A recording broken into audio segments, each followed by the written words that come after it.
Hello, and welcome to Wired for Change, where we explore the people, technology, and ideas reshaping our world. I'm your host, Amy Yee. Today, we're coming to you live from the Deloitte greenhouse at Bayview Yards in Ottawa.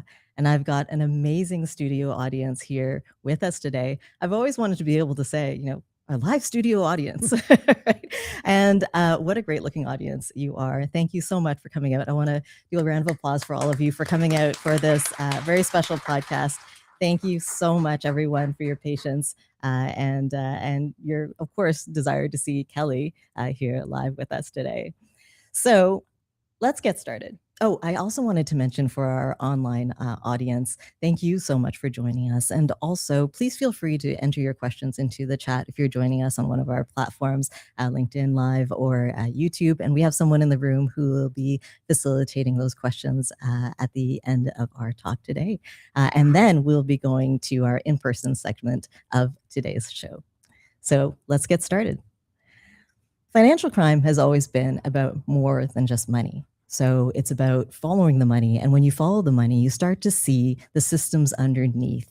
You start to see the power, incentives, influence, vulnerabilities, and the decisions that organizations make under pressure. Right now, that landscape is evolving quickly. AI-enabled fraud, organized crime networks operating globally, cybercrime, cryptocurrency, geopolitical instability. The lines between financial crime, technology, public trust, and national security are all becoming increasingly blurred. I'm so happy to have with us today our guest, Kelly Bradshaw, retired Chief Superintendent with the Royal Canadian Mounted Police, where she led the Federal Policing Criminal Operations Financial Crime Program. This is Kelly's second time with the Wired for Change podcast. Kelly is back by popular demand for all the extensive experience that she brings to the table and unique experience as well. And if you'd like to check out the first episode with Kelly, it starts off from gas masks to cybercrime. So thank you, Kelly. Let's have a warm round of applause for Kelly today. Thank you. This is a conversation about power, pressure, credibility, and the unseen dynamics shaping decision-making in the systems that govern us today. Kelly, you've had quite a career. I wonder if, and also you've mentioned to me before that you had a little bit of regret with respect to not starting in financial crime earlier. And I know you had accountability for financial crime and cybercrime at one point as well. Tell us a little bit about the story, about what you did and what got you there. Yeah, thank you, Amy. And I have to agree, this audience is amazing. I'd like to say thank you for my WIDS executive folks for being here. It's awesome. I love that. And also there's some amazing women from public safety, security, defense. So it's nice to see everybody in industry. So thank you. Okay, so a little thing called the pandemic happened, right, in 2020. And I was just returning from a UN deployment. I was deployed. I took the first police contingent over to Mali in West Africa to MINUSMA. It was the largest UN mission on the planet at the time. And I was over there from 2019 until 2020. So the pandemic was just kind of getting rolling. And I think it kind of started over here before over there, because when I came home, when I think it was May 2020, I didn't really understand what was happening. Everyone was kind of like, everyone was in their homes. People were kind of avoiding each other. My friends were baking bread. And then a few months later, I started baking bread and then having wine on Wednesday night. Anyway, there's lots of things to catch up on with COVID. But I found myself back from a large or UN deployment mission out of country for a year, and then getting back into the RCMP. At the time I was the superintendent, kind of waiting for my next deployment, like what would I be doing? And I ended up in the cybercrime area. The RCMP wanted a strategy updated for cybercrime. So I started working on that. And the individual who was running cybercrime and financial crime at the time, he was promoted to the rank of assistant commissioner, and he went to national security. They were looking for someone to fill in for him. So I stepped in, and it was interesting. So I was running cybercrime and financial crime during COVID, kind of from home with a team that I was just learning, like a lot of new people. So I saw their faces on screen.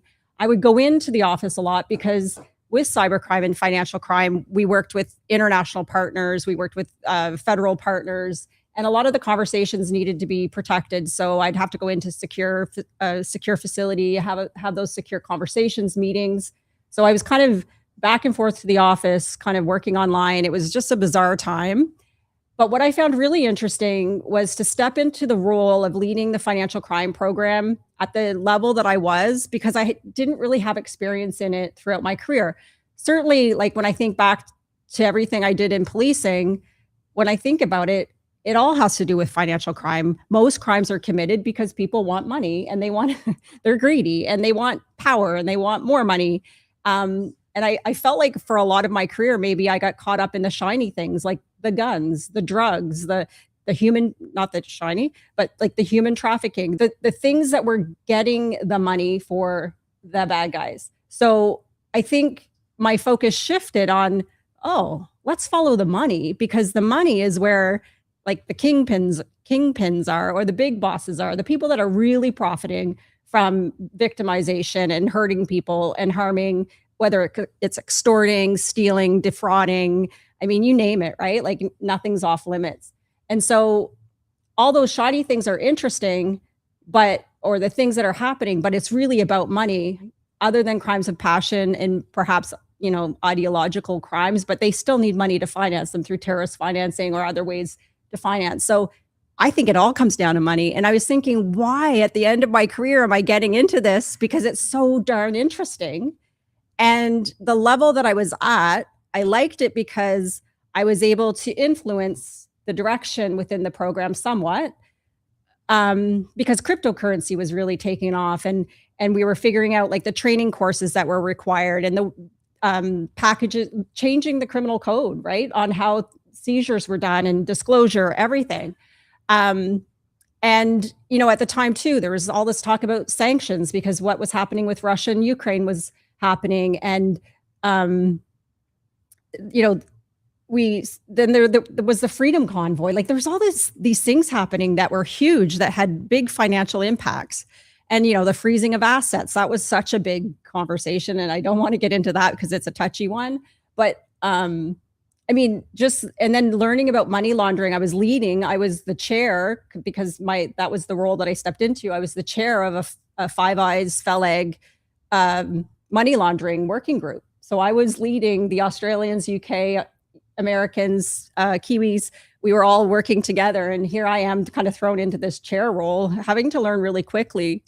And I think what I learned in that role too is you got to trust your experts, and ask questions and really get them thinking about things so they can explain it to you in a way that makes sense, and that you can take to like government meetings where you're talking with the regime about, how do we improve Canada's stance against money laundering and fraud?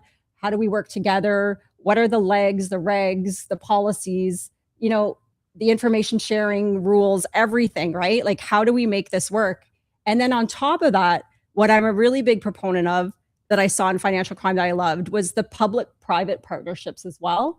There's been some really neat, I'm just going right into this question, but there's been some really neat projects that were created with FinTrack and the RCMP and the financial institutions, where they've targeted money laundering threats for like human trafficking, for sexual exploitation, sexual exploitation of children, the fentanyl problem, casino transactions. So there's another one on romance scams. So, these key indicators that the banks are seeing and that FinTrack can pull from the banks and then feed back into the law enforcement community so that they can have a better idea of the trends, what's really happening, and where they need to focus their resources and time to really make a difference. But that's what's so key, is it's not just one agency. It's so complex that you need people working together. A real Team Canada approach is needed. And I think too, having left the RCMP, and I worked for Accenture for 3 years in the public safety space. I'm no longer with Accenture. I'm kind of doing new things, just embarking on. But I think what I learned there too is like industry can help as well with like big data analytics. And really, when I think about the troves of information and intelligence that was coming into the RCMP from FinTrack, and then the need for the ability to really like crunch that and like ingest it, digest it, understand it, and then really be strategic about how I guess you plan the operations and where you're going to focus your limited resources, right, to have the biggest impact. So I think there's just so many aspects to it that we could talk about. Well, how about you take us into, a bit of a deeper dive into a story that stayed with you from a particular investigation or a particular operation that you were working on. Help us to understand what that felt like a little bit more and what struck you. Yeah, I don't know that it's a particular investigation, but something that really stuck with me was there was a woman in the RCMP that worked. She's like a uniformed police officer who is dedicated to financial crime most of her career. And she was struggling a little bit. She was becoming an expert in cryptocurrency. And I think what she was getting kind of stuck up against was getting the support from her superiors who weren't quite convinced that cryptocurrency was going to be a big threat, or was going to stick around long. And I'm thinking, yeah, that's kind of how we felt about the internet back in the 90s. But I noticed that she was struggling with it. Very intelligent, very well informed, really trying to make a difference. Was getting a name for herself too, like doing lots of she was really well known across Canada, which was awesome. And it was like, how do I support this? Because I think this is big, and a lot of cryptocurrency is not illegal, but a lot of criminals are certainly using it to move their money. Even ATM, cryptocurrency ATM machines in Canada, we have the most per capita in the world, like something like over 4,000, I think. Or more than that. I have the numbers, but a large amount of these ATM cryptocurrency machines. And I would say the majority of them are used for money laundering and to defraud people of money. And it's just, it's not good. And so she was working on developing, working with Crown prosecutors on the disclosure packages, how to do proper seizures. She was also working changing the criminal code, right, for how seizures are done, and how to, ensure that the police were able to get successful prosecutions, and working on a training program to ensure that police officers who were in the field that were going to be doing this work would have the ability and the skills and the education capabilities to do it properly.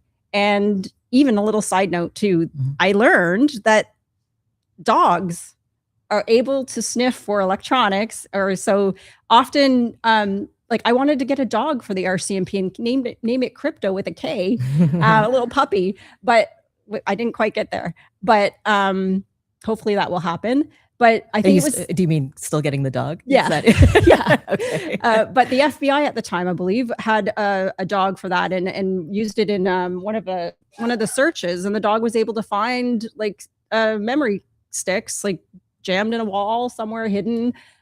So it's really interesting. I could see how at the border that would be interesting with cars and, people bringing currency across on digitally. So I just find that fascinating. But back to your point, I think the interesting thing was that how cryptocurrency was taking off, and we were getting, there was regulation starting for the companies that are in Canada. And just being able to kind of see that thing and dust it off and support it, and really try to elevate what one individual really was pushing so hard for in the RCMP. And now I see it's really taken off. So it's not about me, it's more about her. But it's really interesting to see that I was able to, in my circle of influence, be able to support something and make sure that it was, taking off the way it needed to, and it adds to public safety and economic security for Canada. Are you someone who is, you would have seen a lot of problems, right, that people were able to exploit and thus have all the criminal operations? Are you someone who, likes to try to solve those problems? Are you, what was your approach for, seeing the problems and then trying to have that influence that you needed in order to affect the system in some way? How did that feel? Yeah, so my mindset right from the beginning, when I started in a small detachment on Vancouver Island, I worked in a place called Souk, really beautiful village. It's bigger now, more developed. But at the time in the mid 90s, yeah, it was just a small fishing village with lots of loggers and fishermen that worked hard and played hard.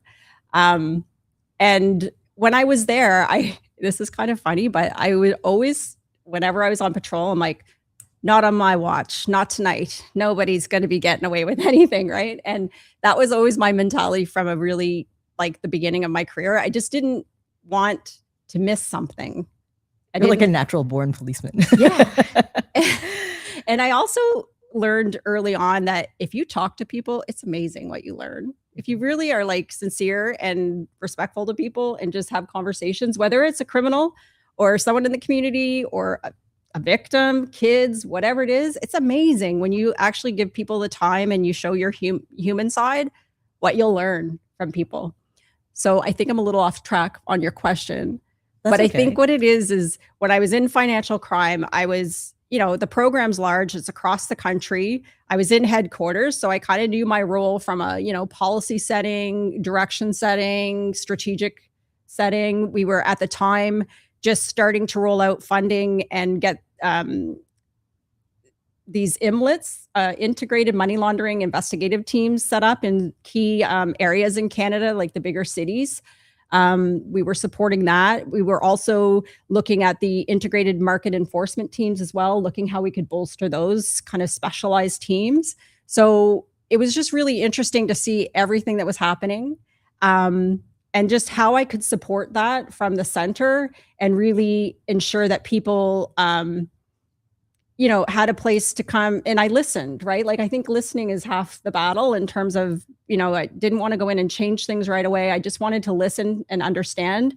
And, financial crime, even the regular members, so the uniformed members that have spent a lot of their career in financial crime, like I would call them experts. Like it's complex and you need to spend the time and do the work. And it's not always easy for the traditional police system or structure to support that because people, naturally would like to progress through their careers and get the odd promotion. But when you're stuck in a silo, sometimes that's limiting. But when you're passionate about it, it really doesn't matter, right? As an individual contributor, you're getting the value, you're getting your satisfaction from doing the work, the complicated work. So I had such respect for the regular members, the uniform members that were there, but I also loved that like there were so many specialized analysts, people who had been in that area for a long time, who came from other careers that came and joined the RCMP, probably took a pay cut to come and do some really interesting work, right? So I think it's a combination of like those regular members and the civilians that really, you need that. And I think with the new financial crime agency, I think that's going to be the biggest challenge is attracting the talent and then like hiring and retaining them and paying them like equivalent to what they probably could make in industry because you need really good people. You're going to need police officers who have experience because it's, with financial crime and this new financial crime agency, when you think about a financial crime investigation, a lot of people think it's numbers and books and accounting. Well, certainly, yes, but there's wiretaps. There's probably witness protection. There's probably undercover. There's probably human sources. There's, big data. There's all this stuff that you need to be able to do. You need to understand your criminal targets. Like, what is their lifestyle? What are their habits? Who's moving the money? How do they do it? Like, there's just so much to cover. And you need so many like specialists. And then you need the Crown prosecutors, right, that are taking on these complex, long investigations that are going to be hard to go through court because they're so long. There's time constraints, the complexities with wiretaps. There could be languages, dialects that they need to go through for disclosure so everyone understands what's happening. There's just so much to think about and to do better. Like, I think specialized groups of Crown prosecutors would be amazing. And I think they're already, kind of just forming anyway. I know in Ontario, Meg had a small group of like cyber lawyers or lawyers that were interested and educated in cyber that could take on some of these, these prosecutions. And so I think you'll see more and more of that, but that's really important as well.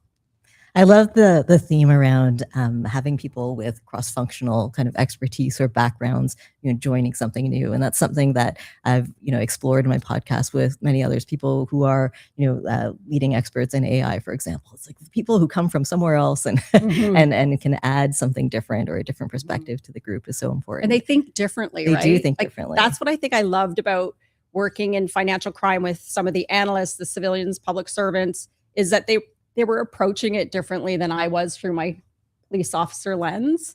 And it's not to say I was wrong. It was just a different approach, right? And when you bring that together, it just it takes off. Yeah. So if I was, as somebody in a different sector, let's say I was in healthcare or in, engineering, and this was new to me, what would you tell me about kind of the challenge that we face in Canada when it comes to financial crime? I mean, you don't have to explore it, exhaustively, but just a few, key things to know about what's changing in the landscape that is creating this need. Yeah. I mean, I think what's changing, what kind of would keep me up at night if I was Rob Stewart, who's going to be leading the Financial Crime Agency. That's awesome. Hats off to him. Is, AI and AI scams for fraud and money laundering with like just kind of the advancements in technology. We have quantum computing just around the corner, probably a few years out. It's really going to change things, right? In terms of cryptography, there's a lot of technology advancements that are happening. We'll adapt. It's just going to be kind of, scary as it's approaching, as it always is. But so there's, I think those are the changes. I think something that's not changed is it's always been complex. It's always been in depth.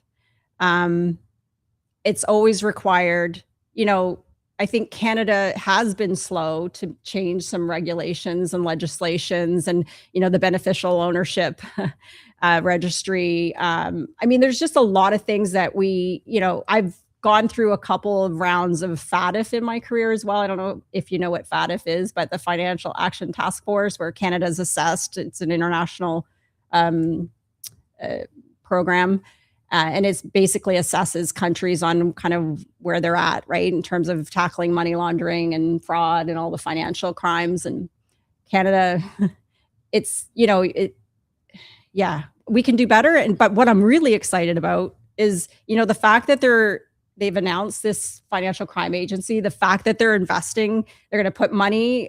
I feel like Canada is like, this hasn't happened in decades. They're going, no, we're going to do something about this. It's kind of hard for me because I grew up in the RCMP. The RCMP is near and dear to my heart. And I don't know if some people feel like the RCMP is going to be losing something because of this. I don't think so. I think Canada's gaining because the focus is going to be there, right? And the RCMP has been focused on financial crime, but the RCMP has a large mandate, right? And they're being pushed and pulled in many different directions and limited resources, limited specialized resources.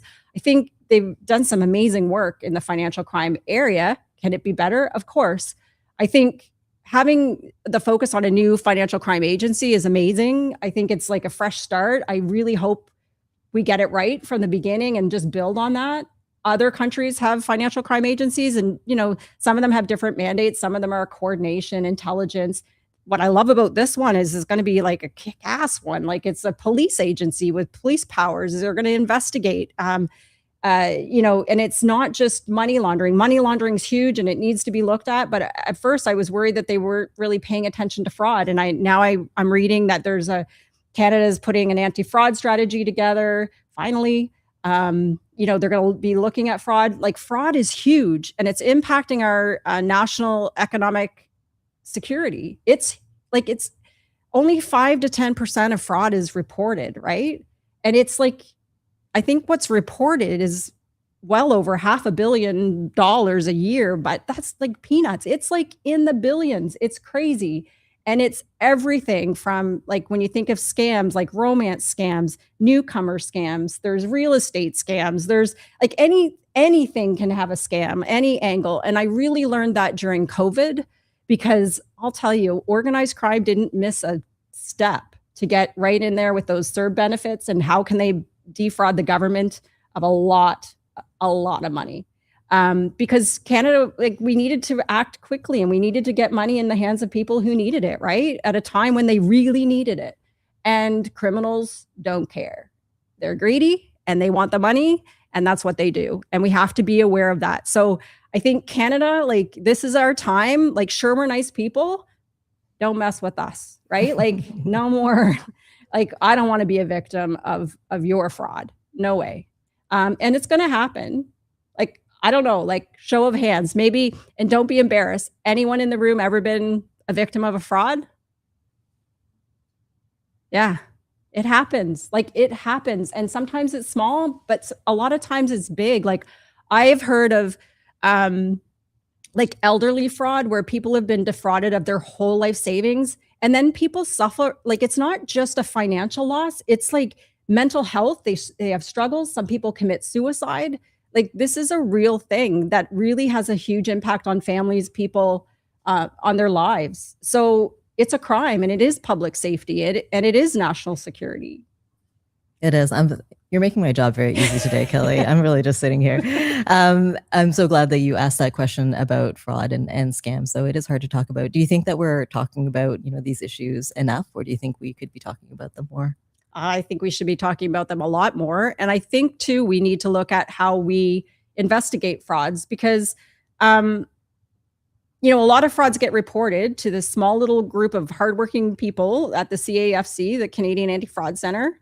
But that's just a coordination center, right? And then they push it out to the POJs, the police of jurisdictions. But like, the police of jurisdictions are struggling keeping up with like what's happening in front of them in the physical world, in terms of safety and with patrols and investigations. So, they have to be choosy on what they take in terms of what fraud, what level, and, what's the outcome going to be? Is it worth doing? So a lot of frauds don't get investigated, and then there's frauds that are happening here and there. And it's, usually the CAFC with some of their analytical tools that will say, hey, wait a minute, this is like happening everywhere. This is a trend. This is a threat. This is something bigger than just, when you piece it all together, it's pretty big. So I definitely think in Canada, we can do a better job on how we investigate fraud, whether it's hubs or, understanding the threats and trends better, public education, prevention. That's always key with everything in crime, but could be huge, because try to stop people from, being victimized at the beginning. But I do think there's a better way to tackle fraud. And I know there's some groups that are trying, like, I think Toronto has a great fraud kind of dedicated group. And there's others across the country in the RCMP, but it's really like, it needs to be more robust, and really, like, we need to take this seriously. Thanks, Kelly. I'd like to spend a little time now talking about the human side of things, if we can. Mm-hmm. You talked earlier in the conversation about being, comfortable being uncomfortable. You were new to financial crimes. You were put at a very high level to start with. Tell us a little bit about that, because I think that, we've all been in rooms where we're not super comfortable, and learning to feel comfortable in that state is a bit of an art mm-hmm. to it. So any thoughts on that? Yeah. Like, and I'm definitely, I'm talking a lot about financial crime, and I almost feel like an imposter, because I am definitely not an expert in financial crime. I have exposure at a level that gave me kind of this like bird's eye view of what's happening from a policing perspective. And, I worked a lot with government. I think,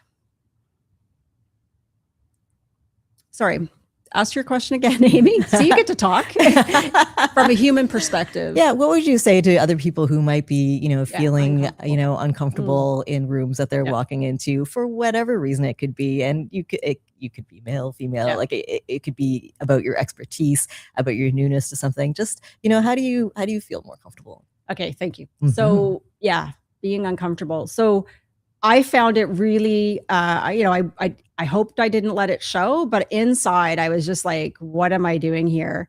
Around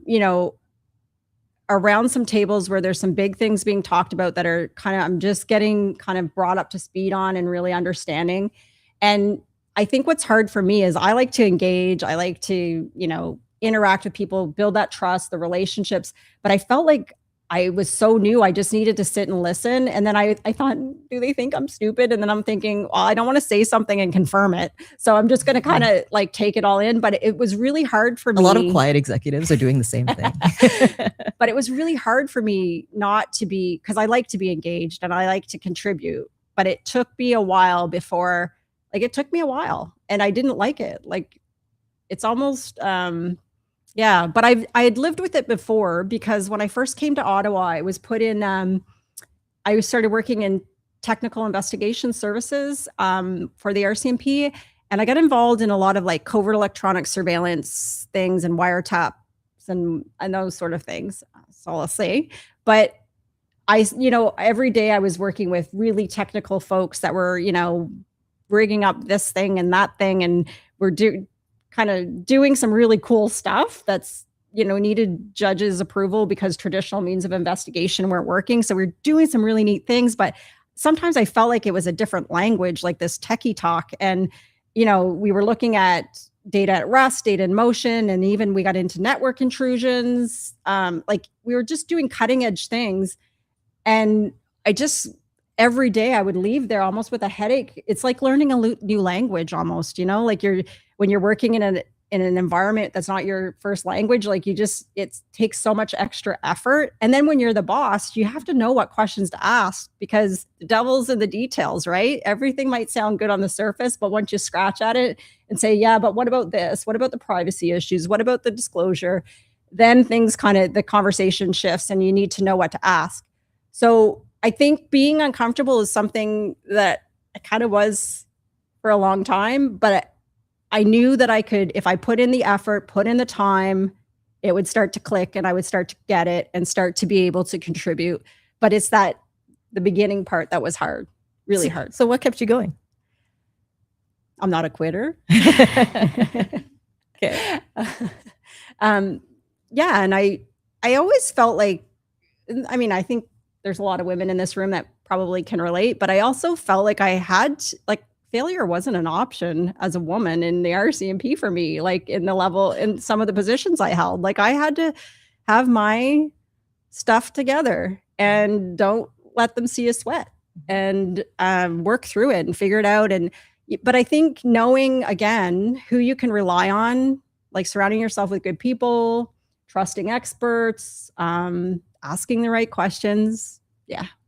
So it can be difficult, for yourself as an individual, but then you can also see that it's hard for people around you. So as a leader, when you're working with people who are under a lot of stress, a lot of pressure in investigations for very long periods of time, for example, what does human-centered leadership look like? What was it like, for them and what did you do? Yeah. I like to support people as best I can, right? Check in with them individually as a team. I think communication is super important as a leader. It's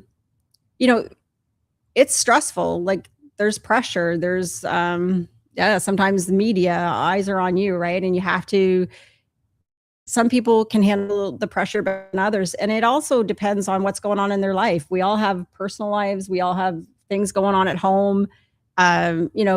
Different things can impact people and their ability to cope with the pressure at the time. So I think it's just, I always had an open door policy. I think you were saying that sometimes like the biggest, toughest looking people can sometimes need a moment. They do. As well, yeah. Right. Yeah. And I think some of the biggest, toughest people that, were in my office having some of those conversations, I don't know that they would have done that with other maybe male superiors. So I think women add a different dynamic that I think men can feel comfortable in that environment too, in a different way and feel vulnerable, which we all bring emotions and feelings to work, right? So I think it's good to get it out with someone you can trust. And I think too, like taking breaks from the work and like getting to know the people you work with and maybe having a bit of a social outing or doing something where you just kind of break away from it and kind of take a breath and remember that you're all in it together. I think that's super important. And seeing too, when some people just work. They don't go home and you're like, go home. You need to go home or you need to take a break. The overtime's great, but hey, like you need to have some rest and you need to keep your marriage intact. For sure. Nervous laughter. So we're in our last, few minutes of the podcast. I do have some other, I know, I do have some other questions, but I wanted to let folks, if anyone in the room has a question you'd like to ask, please feel free to raise your hand. Do we have any questions online at this point? No, we're good. Okay.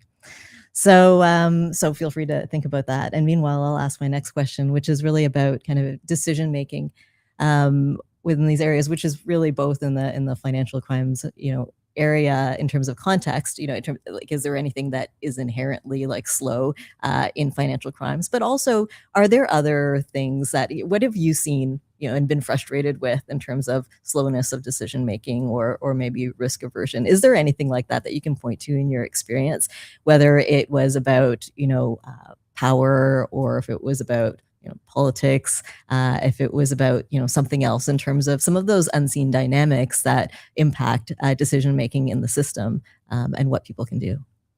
Yeah, I think just sometimes it's the disjointedness of it all, and really, I just can't emphasize enough the need for good data and analytics and people with those skill sets. And I think when I think about the Financial Crime Agency, I mean, it's going to be a government agency, right? They're going to have like certain levels and how they hire people, but pay people for their individual contributions, because often what happens, like from my experience in the RCMP, is when we would hire people in, they can't really be making more than the boss because like it's all structured, right?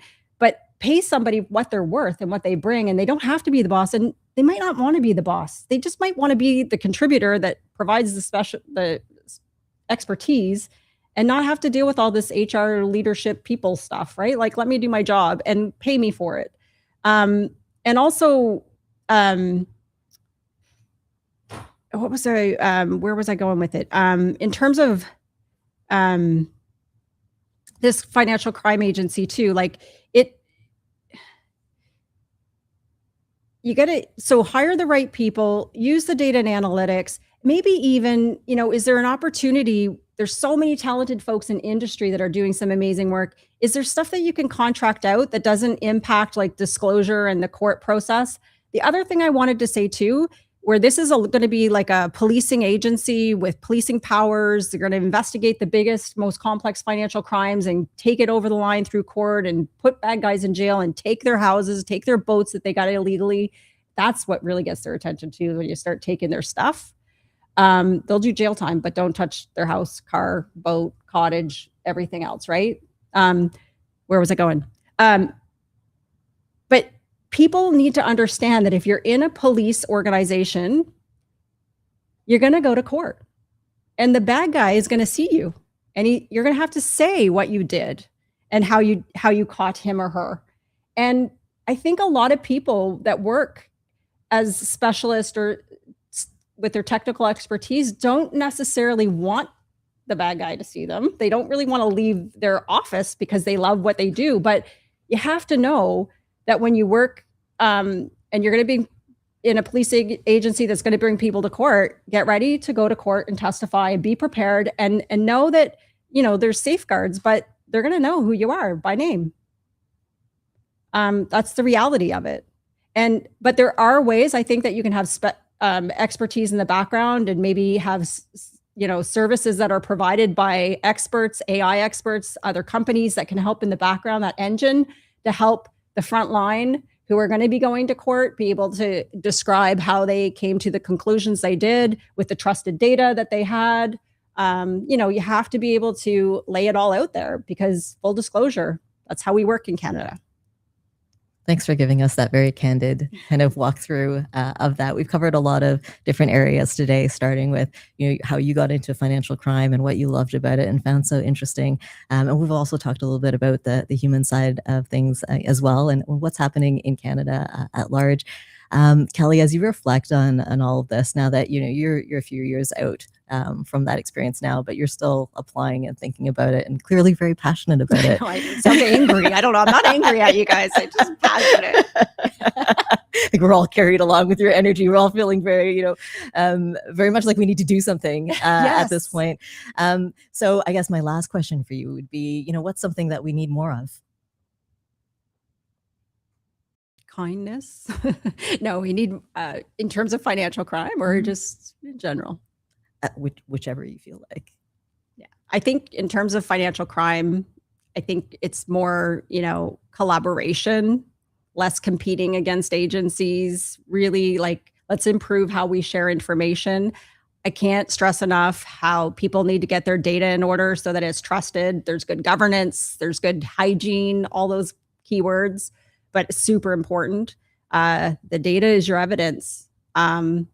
And we need good police officers too, right? We need people who know how to follow the bad guys and understand how they operate and be able to like really stick with them and get that evidence in the physical world. Yeah, I mean, it's collaboration, it's relationships, it's trust, and it's Team Canada. I think that's what people lose sight of is like now more than ever, it's so important. Our sovereignty, Canada's like kind of standing up for itself and still being collaborative, certainly with our international partners and being that good global citizen, but like really like having that sense of, hey, like we're not going to be the victims here. We're going to stand up for ourselves and we're going to work together. And this isn't just about one agency and how much money they get or how much good press they get. This is like about all of us working together. And it's not just about government. It's about private industry, the financial institutions, all of it, right? Like it's really coming together as like a Canadian society and saying, enough, no more. Thank you, Kelly. Thanks so much for letting us, really get into it, here today. I really enjoyed this, follow-up conversation with you. I really want to thank our in-person kind of studio audience today. Thank you. I hope you enjoyed the conversation we had as well. And to our online folks also, please subscribe to Wired for Change if you get a chance. And let us know if you want Kelly to come back to talk about something else. Maybe we can ask you about cybercrime next time. Sure. There's lots to talk about. And Kelly is such a great guest. Thank you so much, Kelly. Thank you, Amy. Thanks so much. Thank you.